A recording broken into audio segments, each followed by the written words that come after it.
In today's video, we're going to be taking a look at every single operator that got leaked by the developers on accident in Rainbow Six Mobile. But before we hop into this video, if you do want to see more mobile gaming content on the channel, then please subscribe and help your boy out. It's free and it helps me out a lot, and we're on the road to 12k. I cannot get there without your guys' support, so please consider subscribing if you're a real one.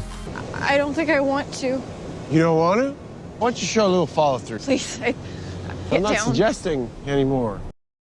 Before we hop into the leaks, I do want to clarify real quickly that I did not do anything illegal to get all of these leaks, and you might see a lot of people posting about leaks and stuff online where usually they go into the game's files and pull information that they're not supposed to see yet, but I'm not covering those kind of leaks in today's video. I'm going to be talking about stuff that was posted publicly by the developers on accident and then later deleted because they didn't mean to reveal something early yet, and in my opinion, if something gets posted out on the internet by the developers themselves, then at that point it is fair game to be talking about and discussing in a video.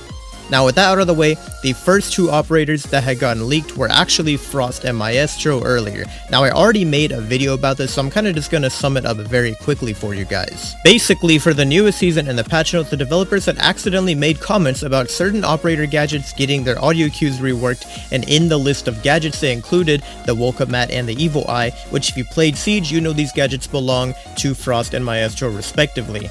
Now this definitely was a mistake because as soon as someone pointed it out in the community, the developers went back and removed this from the patch notes. I think that this is enough proof that Frost and Maestro are coming into the game, but maybe you as a viewer are unsatisfied. You think, okay, there's just a little bit of text in the patch notes, it's not really enough for me to believe that there's a new operator coming into the game, and if you're feeling like that, then all I'm gonna say is this next leak by the developers is probably gonna have you changing your mind.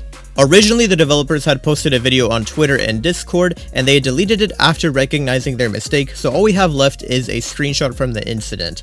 Basically, in the news update of Siege Mobile, we got a brand new shooting range, and so the developers decided to showcase this feature for a promotional video on Twitter. Nothing wrong about this, seems pretty normal, right? Well, in order to access a training range in Siege Mobile, you have to tap on the operator to edit their loadout before entering the range. The developer that posted this video was releasing the video from a developer build of the game, and so when they wouldn't open the operator list to pick the operator to enter the shooting range, it showed Buck and Capitao as options to select from the operators. Maybe you're unfamiliar with Buck and Capitao and you want to know what do these operator gadgets do. Well, Buck and Capitao are both attackers. Now Buck, he has a skeleton key that attaches to his rifle, which basically means he can switch between assault rifle and shotgun, maybe if he wants to use the shotgun for a close range encounter or to open up a hole in the wall or something like that, or open up a hatch, something like that. He can equip a shotgun and, you know, switch between the assault rifle and the shotgun. Capitao's gadget is a bit more unique. He has a crossbow with two different settings, so he can fire a smoke bomb, which basically is going to provide cover for the team, or he can switch to a firebolt, which if you shoot it like in a corner or something, you can basically create like a Molotov type thing and basically just clear out the corner and make sure that there's no one playing there. After this was posted on Twitter, Gaspard had commented, "You just leaked Buck and Capitao," and then the tweet was later deleted.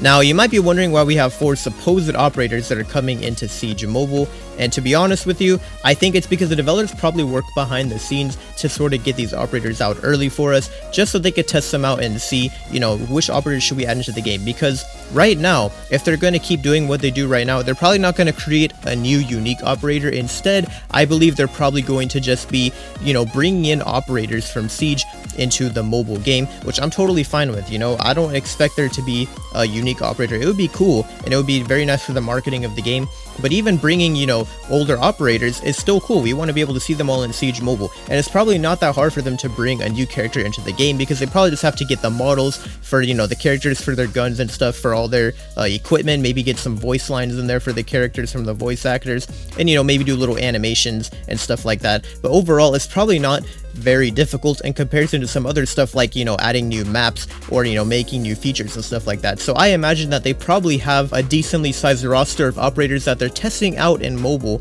just to see if they can release them within a certain time frame. In the newest battle pass, we also got a banner that seems to look a bit like the map Chalet over from Siege. Now, to be honest with you, I wouldn't be surprised if we got another winter theme in the future like this season, which drops a new map being Chalet, as well as Frost and Buck together for a big update. Maybe, I might even be stretching this, but maybe when we go to global release, they're probably going to drop this new map with Buck and Frost, and that's going to be kind of like the season 1 global release, because it would be kind of unique League if they did that, because I remember whenever Siege actually went into year 1, the first DLC operators were Buck and Frost releasing together. So I actually think that, you know, maybe it's not just a coincidence that Buck and Frost are both reportedly in the works, and we're also getting a snow map coming in the future potentially. So you'll have to see what happens. That is going to wrap up this video. Let me know what you guys think about Maestro, Frost, Buck, and Capitao as operator picks coming into Siege Mobile. Or maybe you're not a fan of these guys, and if you're not, then I also want to know down in the comments which operator from Siege you want to see added into mobile next. If you made it this far, then please subscribe to the channel. It's free, helps me out a lot. I'm on the road to 12K. I cannot get there without you guys. I'd appreciate it so much if you subscribed. Thank you so much for watching, and I'll see you guys in the next video.